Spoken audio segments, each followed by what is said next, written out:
अस्सलाम वालेकुम and very warm welcome to ACT classes. My name is Tauqirul Islam. आज की इस छोटी सी वीडियो में हम सुपरवाइज़र के बारे में कुछ इंपॉर्टेंट टिप्स डिस्कस करेंगे, जो कि आप अपनी प्रिपरेशन के दौरान अप्लाई कर सकते हो। जैसे कि आपको पता होगा कि जो सुपरवाइज़र का सिलेबस है उसमें वी हैव प्राइमरीली हमारे दो सेक्शंस हैं। एक तो आपका जो स्पेशलाइजेशन सेक्शन है जिसके 60 मार्क्स हैं, और 60 मार्क्स ऐसे हैं जो कि आपके जेनेरिक हैं, जिसमें आपका general knowledge, aptitude, English, computer वगैरह है। नाउ आप सब पढ़ोगे, ऑब्वियसली हर कोई पढ़ेगा, डिफरेंट सोर्सेज से पढ़ोगे। यू विल ट्राई तो लाइक हर कोई कोशिश करेगा कि मेरी सिलेक्शन हो, बट यू वुड सी के आप में से कुछ लोग होंगे जिनको हु वुड स्कोर अच्छा खासा, जिनको 80 प्लस 90 तक जो स्कोर करेंगे, और कुछ लोग होंगे जो कि पढ़ के भी शायद 60 ही स्कोर कर पाएंगे। ऐसा क्या होता है कि ऐसी कौन सी बात होती है उन एस्पिरेंट्स में जो कि अच्छा स्कोर करते हैं और जो कि क्वालिफाई कर जाते हैं? तो उन्हीं कुछ बातों के बारे में हम जानेंगे कि आप किन चीज़ों का ध्यान रख सकते हो अपनी प्रिपरेशन स्ट्रैटेजी के दौरान, ताकि पढ़ के भी 3-4 महीने मेहनत करके भी आपको फिर ऐसा ना हो कि फिर आप 50-60 नंबर ही ला पाओ। You should be able to score as much जिससे आपका सिलेक्शन हो जाए। तो किस तरह से आप अपने मार्क्स बढ़ा सकते हो, किस तरह से आप ज़्यादा से ज़्यादा स्कोर कर सकते हो इन दिस एग्ज़ाम, उन्हीं चीज़ों को मैं बारे में मैं आपसे बात करने वाला हूँ। ना ये मैं अपने एक्सपीरियंस से जो भी मैंने चीज़ें सीखी हैं, या JKSSB एग्ज़ाम्स को मैं जितने भी टाइम से मैं मॉनिटर कर रहा हूँ, देख रहा हूँ, पेपर्स को एनालाइज करके ही मैं ये सब चीज़ें आपके साथ शेयर करूँगा। Now before I begin, I know कि आप सब जो है वो हमारे जो सुपरवाइज़र के स्पेशलाइजेशन सेक्शन के लेक्चर्स का वेट कर रहे हैं, एंड हमने पिछले वीकेंड ही स्टार्ट करने का आपको बोला था, लेकिन we were not able to do that because जो हमारी स्पेशलाइजेशन फैकल्टी है हिलाल सर, उनको कुछ इशू था, लाइक टेक्निकल इशू लैपटॉप के रिलेटेड, वो लेक्चर रिकॉर्ड नहीं कर पाए अभी। And but I have already started working, as you can see मैंने ऑलरेडी काम शुरू किया है यहाँ पे आपके यूनिट 6 में जो पढ़ाऊँगा मैं आपको इंशाल्लाह, उस पर मैंने ऑलरेडी काम शुरू किया है। And I might upload my first lecture जो यूनिट 6 होगा इंशाल्लाह आपके स्पेशलाइजेशन पार्ट का, वो कल या परसों इंशाल्लाह, परसों में भी अपलोड हो जाएगा इंशाल्लाह। यूनिट 6 में आपको खुद कराऊंगा, एंड बाकी जो है वो आपको हिलाल सर कराएंगे इंशाल्लाह बहुत जल्द। वो भी आपको इसी वीक के अंदर इंशाल्लाह मे बी सैटरडे या संडे तक आपको लेक्चर उनका भी आ जाएगा, और उससे पहले शायद मेरा जो लेक्चर है वो आपको आ जाएगा। तो ये छोटी सी अपडेट थी रिगार्डिंग ऑल दोज क्वेरीज जो आप पूछ रहे थे regarding the specialisation part. Now अगर हम प्रिपरेशन टिप्स की बात करेंगे, तो पहला जो एक क्वेरी है, बहुत सारे बच्चे पूछते हैं कि सर सोशियोलॉजी या जो होम साइंस बैकग्राउंड से हैं उनके तो 5 मार्क्स एक्स्ट्रा मिलेंगे, तो जो नॉन सोशियोलॉजी वाले हैं क्या उनका मतलब भी बनता है पढ़ने का, क्योंकि 5 मार्क्स वो पहले ही आगे चले जाएंगे, तो क्या उनका तो सिलेक्शन हो जाएगा? To be honest, most of the aspirants जो कि सिलेक्शन लिस्ट में होंगे वो नॉन सोशियोलॉजी बैकग्राउंड से होने वाले हैं। ये एक ऑब्वियसली मैं लाइक इट्स नॉट नेसेसरी कि मैंने बोला तो ये सच ही होगा, लेकिन a very good chance is कि 60-70 और मे बी 80% बच्चे जो होंगे वो नॉन सोशियोलॉजी बैकग्राउंड से होंगे जो कि इसको क्वालिफाई करेंगे। इसके पीछे रीज़न क्या है ये भी मैं आपको बोलूँगा। तो जो नॉन सोशियोलॉजी वाले हैं उनको डरने की ज़रूरत नहीं है, वो ही होने वाले हैं ज़्यादा इसमें। अब इसके पीछे रीज़न क्या है? इसके पीछे का रीज़न जो है, अगर आप सिलेबस देखोगे तो सिलेबस में यू वुड सी आपके दो तरह के, मैं जैसे मैंने बोला, सब डिविजन्स कर सकता हूँ मैं। एक तो आपका 60 मार्क्स का ये वाला पार्ट है जिसमें आपको स्पेशलाइजेशन यानी 6th वाला, और बाकी 5 जो पहले बचते हैं वो 60 मार्क्स हैं। तो पहले भी 60 मार्क्स हैं और दूसरे भी 60 मार्क्स हैं। तो जो 60 मार्क्स आपके स्पेशलाइजेशन के हैं, लेट मी टेल यू, ये जो है ये डिसाइसिव नहीं होगा, ये आपका मेरिट डिसाइड नहीं करेगा। इसके पीछे रीज़न क्या है? There is a very good chance, जितना भी मैंने पिछला लाइक ट्रेंड देखा है ऐसे एग्जाम्स में जहाँ पे एक स्पेशलाइजेशन पार्ट होता है, वहाँ पे ये जो स्पेशलाइजेशन पार्ट होता है ये कंपैरेटिवली इजी होता है। तो this part is going to be easy. ये जो 60 मार्क्स होंगे ये इजी होंगे, and most of you are going to score अच्छा इन दिस स्पेशलाइजेशन पार्ट। तो जो सोशियोलॉजी वाले हैं उनको इतना नहीं होने वाला है, एडवांटेज ऑब्वियसली है, लेकिन जो मेन डिसाइसिव होगा, जो एस्पिरेंट पहले के 5 सेक्शंस में अच्छा करेगा वही फाइनल सिलेक्शन लिस्ट में अच्छा करेगा ना। इसके पीछे रीज़न क्या है? रीज़न है कि मैं अगर आप I give an example of some previous exams. एक एग्ज़ाम हुआ था जिसमें assistant registrar cooperative societies JKPSC का एग्ज़ाम हुआ था 2 साल पहले। उसमें भी 30 मार्क्स अराउंड जो थे वो उन्होंने कोऑपरेटिव सोसाइटीज़ के रखे थे। अब कोऑपरेटिव सोसाइटीज़ जो सब्जेक्ट था उसमें पेपर में एक तो जनरल स्टडीज़ का था पोर्शन जिसमें 70-80 मार्क्स थे, और जो 30 मार्क्स उन्होंने रखे थे वो रखे थे उन्होंने कोऑपरेटिव सोसाइटीज़ के, यानी स्पेशलाइजेशन पार्ट के 30 मार्क्स थे। जो स्पेशलाइजेशन पार्ट था वो बहुत ज़्यादा ईजी था, वन लाइनर क्वेश्चन थे, लेकिन जो जनरल पार्ट था वो काफ़ी ज़्यादा टफ था in comparison to the specialisation part. तो ये एक ट्रेंड जो है ये हर एग्ज़ाम में लगभग फॉलो होता है कि स्पेशलाइजेशन पार्ट में इजी क्वेश्चंस होंगे, क्योंकि इन्होंने सबको एलिजिबल रखा है, इसलिए उनको उनका भी ध्यान रखना है कि वो भी इसमें कर पाने चाहिए, इसलिए स्पेशलाइजेशन पार्ट का ईजी होगा।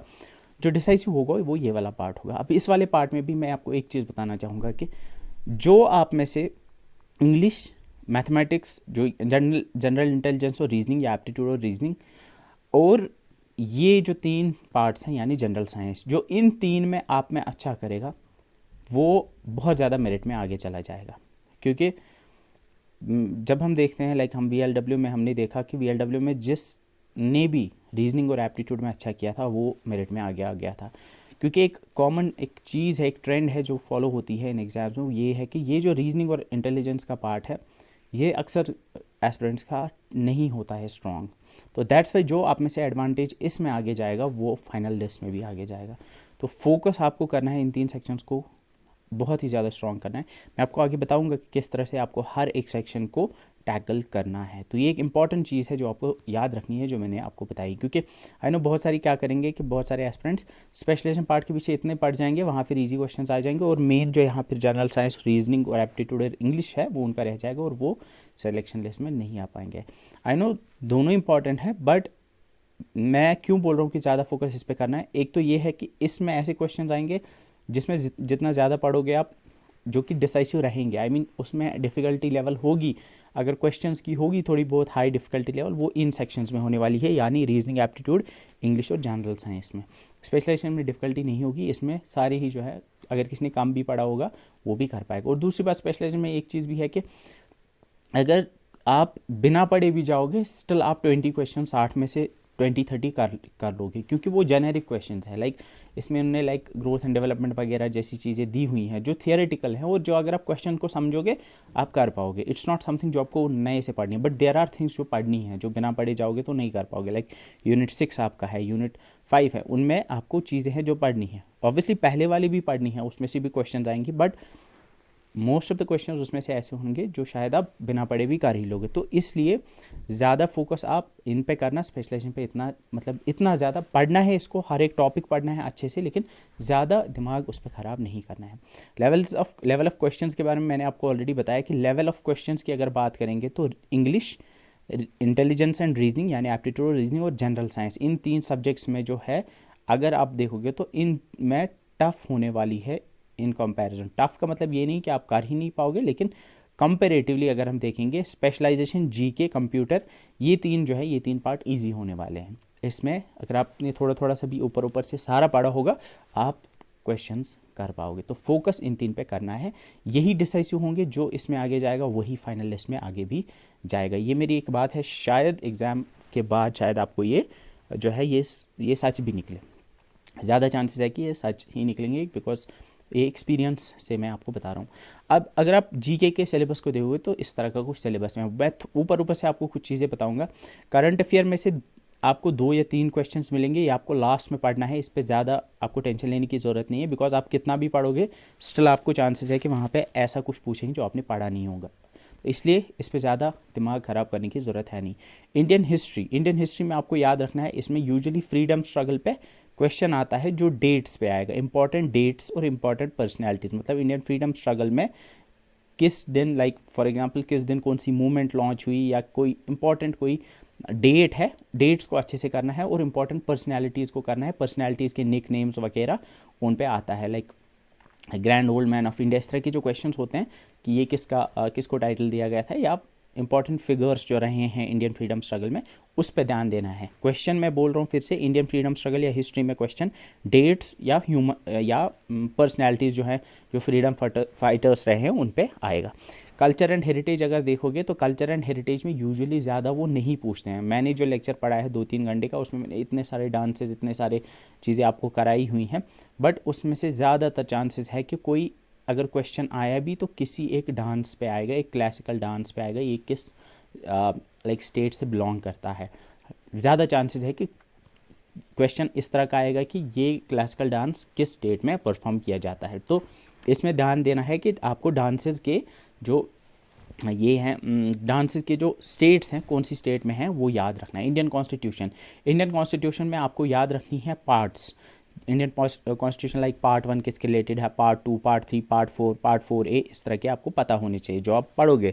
जो मैं इंशाल्लाह इस पे भी मैं एक मैराथन सेशन लाऊंगा, जो मैं सारा कराऊंगा, या ऑलरेडी जो मैंने प्लेलिस्ट दी है उसमें भी आपको ये मिल जाएगा। पार्ट्स पे क्वेश्चन आएगा। दूसरी बात, इसमें क्वेश्चन आर्टिकल पे आएगा। यूजुअली आर्टिकल्स अगर आप देखोगे तो 300-400 आर्टिकल है। 400 आर्टिकल याद रखने की ज़रूरत नहीं है। ज़्यादा से ज़्यादा अगर पूछेंगे तो फंडामेंटल राइट्स में पूछेंगे। लाइक वो पूछ सकते हैं आर्टिकल 12 से लेकर 35 तक जो है, उसमें जो लाइक आर्टिकल मे बी 15, 16, 17, 18, 19 वो पूछेंगे। आर्टिकल 21 किस रिलेटेड, या वो पूछ सकते हैं like abolition of titles Indian constitution के किस आर्टिकल में दिया हुआ है, तो ये पूछे जा सकते हैं। और पार्ट्स याद रखना कि लाइक DPSPs के रिलेटेड कौन सा पार्ट है। Fundamental duties like 4A is for fundamental duties, 4 is for DPSPs, part 3 is for fundamental rights, part 2 is for citizenship, and part 1 is for union and it's territories.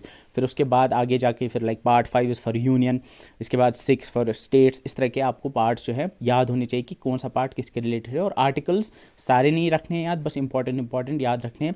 Fundamental rights पे ज़्यादा आ सकते हैं, तो fundamental rights आपको याद रखने हैं कि कौन सा आर्टिकल किस फंडामेंटल राइट के साथ है।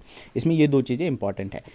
Political and physical divisions of India, इसमें अगर क्वेश्चन ज़्यादा पूछा गया है आज तक, वो पूछा गया है माउंटेन पीक्स पे। तो माउंटेन पीक पे लाइक पूछ सकते हैं हाईएस्ट माउंटेन पीक कौन सी है इंडिया में, या ये माउंटेन पीक कौन सी स्टेट में लाई करती है, या इनमें से कौन सी माउंटेन पीक इंडिया में लाई करती है। तो माउंटेन पीक्स का आपको अच्छे से पता होना चाहिए कि कौन सी माउंटेन पीक कहाँ है और कौन सी माउंटेन पीक सबसे मतलब ऊँची है। ये चीज़ें आपको पता होनी चाहिए। Demography, census and its features, इसमें आपको थियरी ज़्यादा नहीं पूछेंगे। अगर ये क्वेश्चन पूछते हैं, ये मैं जो पिछले जितने भी पेपर्स हैं उसको देख के मैं आपको बता रहा हूँ क्वेश्चन किस तरह आएगा। तो डेमोग्राफी एंड सेंसस में आपको क्वेश्चंस जो ज़्यादातर पूछे जाते हैं वो पूछे जाते हैं आपको, वो कोई फिगर पूछेंगे। फिगर का मतलब वो आपको फॉर एग्जांपल बोलेंगे कि लिटरेसी रेट किस स्टेट की सबसे ज़्यादा है, या जम्मू एंड कश्मीर की लिटरेसी रेट कितनी थी अकॉर्डिंग टू द, या इंडिया की लिटरेसी रेट कितनी थी अकॉर्डिंग टू द 2011 सेंसस। तो इस तरह के क्वेश्चंस इंपॉर्टेंट हो जाते हैं। सिर्फ लिटरेसी रेट ही नहीं, मे बी आपको लाइक वो पूछेंगे कि सेक्स रेशियो पूछ लेंगे। तो इस तरह के क्वेश्चंस आपको पता होने चाहिए। इंडिया का या हाईएस्ट किस स्टेट का है, लोएस्ट किस स्टेट का है, ये इंपॉर्टेंट है। लाइक बर्थ रेट, ये ना जो मैंने बताया, सेक्स रेशियो, लिटरेसी रेट, इस तरह के जो फिगर्स हैं आपको हाईएस्ट लोवेस्ट ये पता होना चाहिए हर स्टेट का। और जम्मू एंड कश्मीर के रिलेटेड याद होना चाहिए कि इतना था जम्मू एंड कश्मीर का सेक्स रेशियो, इतना था लिटरेसी रेट, ये सब आपको पता होनी चाहिए। वेदर एंड क्लाइमेट, अगर आप क्लाइमेट का पूछोगे, इसमें लाइक ये एक थोड़ा सा कॉन्सेप्चुअल टॉपिक है। इसमें कॉन्सेप्चुअल क्वेश्चन नहीं पूछता है JKSSB। इसमें अगर वो पूछेंगे ना तो वो ज़्यादातर पूछते हैं लाइक जो पूछते हैं मैंगो शावर्स कहाँ पे कहते हैं, लाइक मॉनसूनल रेनफॉल को। तो इस तरह का आपको पूछ सकते हैं कि लाइक मैंगो शावर्स कहाँ होते हैं, या इस तरह के जो मैंने आपको पढ़ाए हुए हैं। तो छोटी छोटी चीज़ें वो पूछी जा सकती हैं। इसमें से कम क्वेश्चन आते हैं। क्रॉप्स में से आपको पूछा जाएगा कि हाईएस्ट क्रॉप प्रोड्यूसिंग स्टेट, जो मैंने आपको रीसेंट, अगर आपको याद होगा, मैंने रिसेंटली एक अपलोड की थी वीडियो जिसमें मैंने आपको लेटेस्ट बताया। लाइक आपको पूछेंगे वीट हाईएस्ट प्रोड्यूसिंग स्टेट कौन सी है। तो हर क्रॉप का आपको पता होना चाहिए कि लाइक वीट को हाईएस्ट प्रोड्यूसिंग स्टेट कौन सी है, आपको रखना है राइस हाईएस्ट प्रोड्यूसिंग स्टेट। इस तरह से जितने भी आपको क्रॉप्स हैं उनका आपको याद होना चाहिए। इन्वायरमेंट, इकोलॉजी एंड बायोडाइवर्सिटी, इसमें अगर पूछेंगे ना क्वेश्चन तो ज़्यादा चांसेस है कि वो आपको नेशनल पार्क का पूछेंगे, नेशनल पार्क्स के बारे में या बायोस्फीयर रिजर्व्स के बारे में कि like for example Panna national park ये कहाँ पे है। इस तरह के क्वेश्चंस हो सकते हैं। या ज़्यादा से ज़्यादा यही होंगे कि आपको नेशनल पार्क्स का मेन नेशनल पार्क्स बहुत सारे 106 नेशनल पार्क्स है, सबका तो याद नहीं रखोगे, लेकिन मेन जो है ना, जैसे काजीरंगा नेशनल पार्क, पन्ना नेशनल पार्क, इस तरह के जो नेशनल पार्क्स जो इंपॉर्टेंट है, जो आप लाइक हर जगह देखोगे ना, तो 10-20 का आपको पता होना चाहिए एटलीस्ट। इंपॉर्टेंट जो है हर स्टेट में से 1-1, 2-2 का पता होना चाहिए जो मेन है कि ये कहाँ पे है, ठीक है। तो इसमें ज़्यादातर क्वेश्चन जो है उसी पे पूछा जा सकता है एनवायरमेंट इकोलॉजी में। या अगर इसमें से क्वेश्चन पूछा जाएगा तो वो एनवायरमेंट भी पूछ सकते हैं, लाइक एनवायरमेंटल पोल्यूशन पे पूछ सकते हैं वो क्वेश्चन, लाइक जो जिसमें आप वो पढ़ते हो कि लाइक डिफरेंट कॉन्वेंशंस जो हुए थे, कब कब हुए थे, उस पर क्वेश्चन आ सकता है। जम्मू एंड कश्मीर जी के नाउ यहाँ पे अगर आपको पता होगा तो टोटल 20 मार्क्स हैं। तो 20 मार्क्स में से मैं आपको बता सकता हूँ कि 10+ मार्क्स जो है वो आपको जम्मू एंड कश्मीर जी के में से मिलेंगे। तो 10+ मार्क्स इसमें से होंगे, बाकी इनमें से एक एक क्वेश्चन होने वाला है, ठीक है। किसी में से कोई भी नहीं होगा और किसी में से हार्डली एक क्वेश्चन पूछा जाएगा। ज़्यादातर क्वेश्चन आपको इसमें से आएंगे। अब इसमें से हिस्ट्री पे हो सकता है 1 या 2 क्वेश्चन आएंगे। अब हिस्ट्री पे क्या पूछा जा सकता है, हिस्ट्री में आपको पूछेंगे, एक तो पूछा जा सकता है लाइक किसी मॉस्क को किसने बनाया, या लाइक इसमें तो वो तो टूरिस्ट डेस्टिनेशन में आएगा, लाइक किसी गार्डन को किसने बनाया, इस तरह के, या किसी मोन्यूमेंट को किसने बनाया। या हिस्ट्री में से ज़्यादा वो लाइक पूछ सकते हैं कि like first chief minister, first prime minister, इस तरह का क्वेश्चन भी बन सकता है हिस्ट्री में से। या डायनास्टीज़ में से पूछ सकते हैं कि लाइक शाहमीरी डायनास्टी का फर्स्ट रूलर कौन सा था, इस तरह का क्वेश्चन भी बन सकता है। रीऑर्गेनाइजेशन एक्ट में भी 1 या 2 क्वेश्चन आ सकते हैं, मैक्सिमम मुझे लगता है एक ही पूछेंगे। वो क्वेश्चन होगा कि लाइक सेक्शंस के बारे में पूछते हैं, कौन सा सेक्शन किसके रिलेटेड है, लेफ्टिनेंट गवर्नर के रिलेटेड कौन सा है, लाइक इस तरह का क्वेश्चन बनेगा। ट्रांसपोर्ट एंड कम्युनिकेशन में हाईवे पे आपको याद रखना है कि एयरपोर्ट का नाम हो तो कभी कभी पूछते हैं, लेकिन मेनली वो हाईवे पे पूछते हैं कि कौन सा हाईवे, फॉर एग्जांपल NH444 है, NH444 है, इस तरह का। या जो भी हाईवे नेशनल हाईवे से जम्मू एंड कश्मीर से गुजरते हैं, NH1 है, इनके बारे में आपको पता होनी चाहिए कहाँ कहाँ से गुजरते हैं। Crops of Jammu and Kashmir में क्वेश्चन बन सकता है, आपको पूछ सकते हैं। सैफरॉन के बारे में पूछ सकते हैं, आपको मेनली सैफरॉन के रिलेटेड ही क्वेश्चन कुछ बन सकता है। इसके बाद अलावा मेजर टूरिस्ट डेस्टिनेशन, इस पे भी 1 या 2 क्वेश्चन होंगे। इसमें ज़्यादातर जो है मुगल गार्डन्स पे क्वेश्चन आता है, या डल लेक वगैरह पे भी आएगा। इसमें ज्योग्राफी भी है। ज्योग्राफी में आपको क्या क्या करना है, ज्योग्राफी में ज़्यादातर जो क्वेश्चन पूछा जाएगा वो या तो रिवर पे होगा, कि ट्रिब्यूटरीज पे आएगा कि झेलम की कौन सी इनमें से ट्रिब्यूटरी है, इस तरह का क्वेश्चन होगा। रिवर्स में से हो गया, या ज्योग्राफी में माउंटेन पीक्स के बारे में ज़्यादा पूछते हैं। माउंटेन पीक्स का देख लेना आप, जम्मू एंड कश्मीर के बारे में जितनी भी माउंटेन पीक्स हैं। ग्लेशियर्स के बारे में पूछते हैं, ग्लेशियर्स कौन कौन सी है, कहाँ पे है, वो भी पूछते हैं। वो ये कुछ इंपॉर्टेंट चीज़ है। लेक्स के बारे में पूछते हैं कि कौन सी लेक कहाँ पे है, ये आपको पता होनी चाहिए।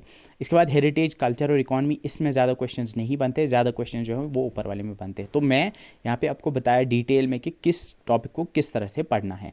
अब इंग्लिश की अगर बात करेंगे ना, इंग्लिश को बहुत लोग जो है वो लाइटली लेते हैं, बट ऐसा देखा गया है कि जितने भी एस्पिरेंट्स के साथ मैंने बात की, इंग्लिश भी एक डिसाइसिव सब्जेक्ट या डिसाइसिव पोर्शन बना है इन द प्रीवियस एग्जामिनेशंस।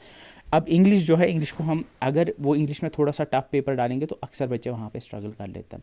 अब यहाँ पे इंग्लिश को पढ़ने का जो सबसे सही तरीका है, रूल्स वगैरह पढ़ने बैठोगे तो बहुत मुश्किल है।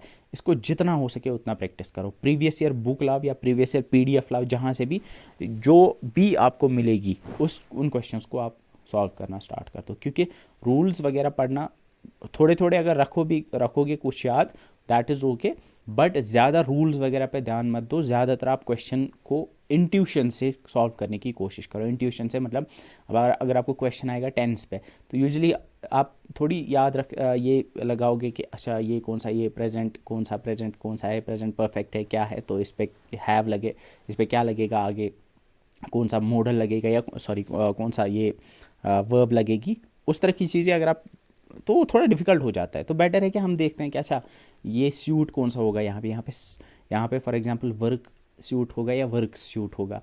तो इस तरह के जो आपको इंट्यूटिवली जो आपको लगता है कि सही है, वैसे मुझे लगता है सही रहता है। तो इसको जितना हो सके आप इनको पढ़ो। सिनोनिम एंटोनिम्स को थोड़ी नज़र दो, इडियम फ्रेजेस को भी थोड़ा देख लो, इस पर भी क्वेश्चन बनता है। तो ज़्यादा से ज़्यादा क्वेश्चंस को प्रैक्टिस करो, ये सारा प्रैक्टिस का खेल है। तो इसमें मैं फिर से बताऊंगा कि इसको ऐसे लाइटली नहीं लेना, इसको प्रैक्टिस करके जाना है। और ये जो है, अगर आपने इसमें अच्छा किया, तो अगर आपको इंग्लिश अच्छी आती है तो you should be able to do like 9 या 8 क्वेश्चन तो आने चाहिए आपको। तो प्रैक्टिस करके जाना है इसमें।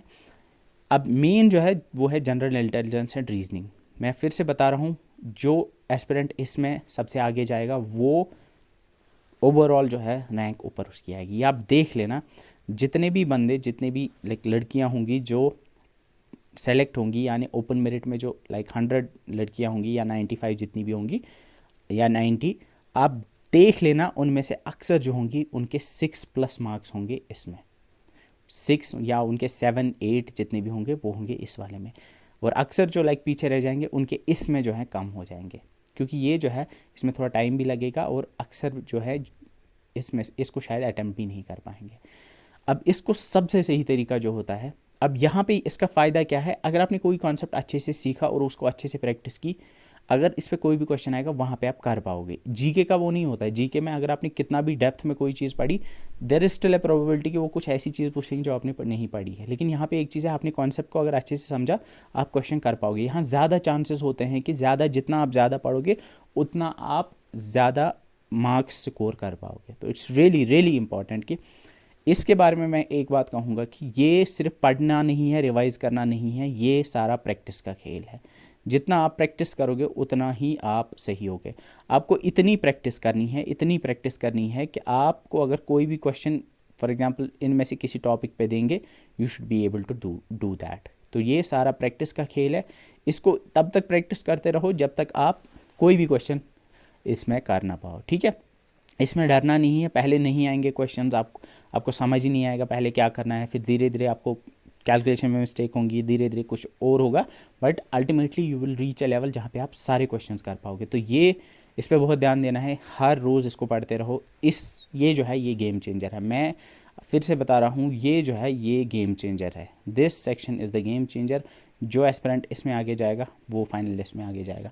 जनरल साइंस, ये 9th 10th का जनरल साइंस है। इसमें भी ऑब्वियसली वो थोड़ा बना सकते हैं टफ, बट अगर आप 9th 10th की जो NCERT है उसको अगर आप अच्छे से पढ़ोगे, आप ये सारा कर पाओगे। इसमें मुझे नहीं लगता ज़्यादा जो है ज़्यादा डेप्थ में जाने की ज़रूरत है। 9th 10th का NCERT पढ़ लेना, और थोड़ा थोड़ा अगर आप वीडियोस भी देख लोगे कि लाइक जो चढ़ाए हुए हैं 1 शॉट वीडियोस मैग्नेट ब्रेन्स वगैरह ने, तो उनके भी आप देख सकते हो जो 9th 10th के लिए पढ़ाते हैं, ठीक है।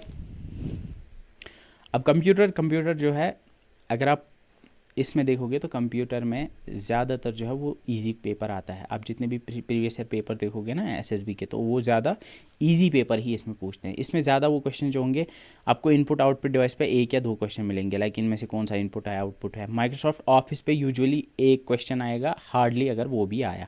माइक्रोसॉफ्ट ऑफिस पे पहले पूछते थे, अब उतना नहीं पूछते हैं। पिछले कुछ एग्जाम्स में मैंने देखा है ईमेल पे क्वेश्चन आ सकता है, वायरसेस पे क्वेश्चन आता है, सॉफ्टवेयर्स पे क्वेश्चन आता है, और रोल ऑफ IT पे उन्होंने रिसेंटली क्वेश्चन पूछा था। अदरवाइज इस पे कभी क्वेश्चन नहीं पूछा करते थे, लेकिन अब उन्होंने इस पे क्वेश्चन पूछना शुरू किया है। तो इसको अगर आप ऊपर से लाइक मेन जो लाइक इनपुट आउटपुट डिवाइसेस आपको सारे पता होने चाहिए कि कौन सी इनपुट है, कौन सी आउटपुट डिवाइस है। फंडामेंटल ऑफ कंप्यूटर, आपको कंप्यूटर का पता होना चाहिए, input unit output unit, CPU किस लिए लगता है वो आपको पता होनी चाहिए। हार्डवेयर में यही सब चीज़ें आती हैं। वायरसेस में आपको पता होना चाहिए ट्रोजन क्या होता है, वायरस एंटीवायरस क्या होता है, और इंपॉर्टेंट एंटीवायरसेस आपको पता होने चाहिए कि किस कंपनी ने कौन सा एंटीवायरस लॉन्च किया है।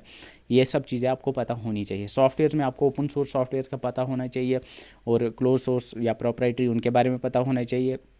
इसके अलावा मुझे नहीं लगता इसमें ज़्यादा इंपॉर्टेंट और चीज़ें हैं। इन्हीं चीज़ों के ऊपर अगर आप ऊपर से भी पढ़ोगे तो आप फिर भी इसमें अच्छा स्कोर कर पाओगे।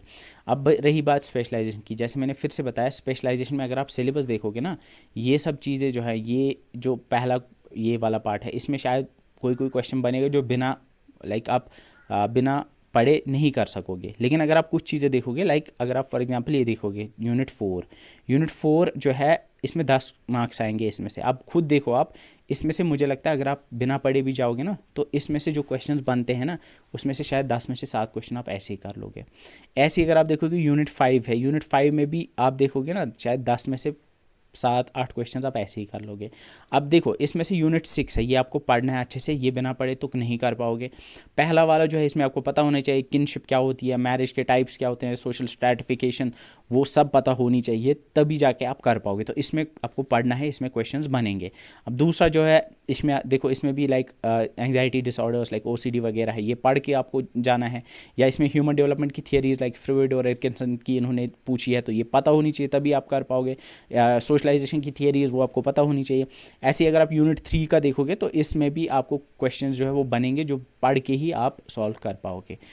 तो यहाँ मेरा जो पॉइंट है कहने का वो ये है कि इसमें से 2 या 3 यूनिट्स ऐसे हैं जिस पे ऐसे क्वेश्चंस बनेंगे जो शायद आप बिना पढ़े भी कर लोगे। तो इसका ये मतलब नहीं कि आपको इसको बिल्कुल नहीं पढ़ना है, आपको पढ़ना है, लेकिन ज़्यादा ध्यान जो है आपको वो पहले के जो 60 मार्क्स हैं उन पे देना है। इसमें से आप ऊपर ऊपर से अगर आप यूनिट 6 को अच्छे से पढ़ोगे और यहाँ यूनिट 1 और 2 को अच्छे से डेप्थ में जितना हो सके, यूनिट 1, 2 और यूनिट 6 इनको ज़्यादा ध्यान देना है। इसमें से क्वेश्चन शायद आप बिना पढ़े भी कर ही लोगे ऊपर ऊपर से अगर इसको नज़र दोगे, क्योंकि अब खुद ही सोचो ग्रोथ एंड डेवलपमेंट में MCQ क्या बनेगा, इसमें मत है कुछ याद रखने वाली चीज़ ग्रोथ एंड डेवलपमेंट में, या फूड साइंस या केमिकल एनालिसिस ऑफ फूड, ये नो डाउट इसमें पढ़ने के लिए हैं चीज़ें, बट इट्स समथिंग जो शायद आप पर्सनल हाइजीन में क्या पूछ लेंगे, वो कुछ ऐसी चीज़ पूछ लेंगे लाइक इसमें से कौन सी चीज़ आपको करनी चाहिए, लाइक हाइजीनिक है या अनहाइजीनिक है, तो शायद आप कॉमन सेंस से भी अगर आप क्वेश्चन को सब पढ़ोगे समझोगे तो आप कर पाओगे। तो यही कहने का मतलब है कि कुछ चीज़ें हैं जो इसमें शायद आप जिन पे ध्यान देना है, जिस पे ज़्यादा क्वेश्चन बन सकते हैं। लाइक यहाँ मैं अगर बोलूँगा like indicators of social development, तो इसमें आपको इंडिकेटर जो होते हैं सोशल डेवलपमेंट के उनको पढ़ना है, इस पे क्वेश्चन बन सकता है। क्लाइमेट चेंज, ग्लोबल वार्मिंग, इस पे क्वेश्चन बन सकता है। अब पॉवर्टी और अनएम्प्लॉयमेंट, इस पे जेनेरिक क्वेश्चन बनेगा, इस पे कोई फैक्चुअल क्वेश्चन नहीं बनेगा, इस पे जेनेरिक बनेगा। ऐसे ही like beggary, trafficking and corruption, ये भी इस पे भी जेनेरिक क्वेश्चन बनेगा। ये मत कोई, I hope you are able to understand कि जेनेरिक क्वेश्चन क्या होता है। जेनेरिक क्वेश्चन मतलब एक ऐसा क्वेश्चन जिसके जो आप लाइक कॉमन सेंस से भी सॉल्व कर पाओगे। तो आई होप मेरा जो पॉइंट था इस वीडियो को बनाने का वो मैं आप तक पहुंचा पाया, और I was able to make sense. जो भी मतलब मेरे दिमाग में था इस वीडियो को बनाने के पीछे जो मकसद था वो मैं आप तक शायद पहुंचा पाया। तो जो भी मैंने टिप्स यहाँ पे आपके साथ शेयर की हैं उनको आप अप्लाई करना, तो शायद this might be helpful for you in your upcoming examinations. And I again reiterate, इंशाल्लाह लेक्चर इसी वीक में शुरू हो जाएंगे आने for your specialisation part. So that's it for this video. Thank you so much for watching. See you in the next one. Till then, bye bye.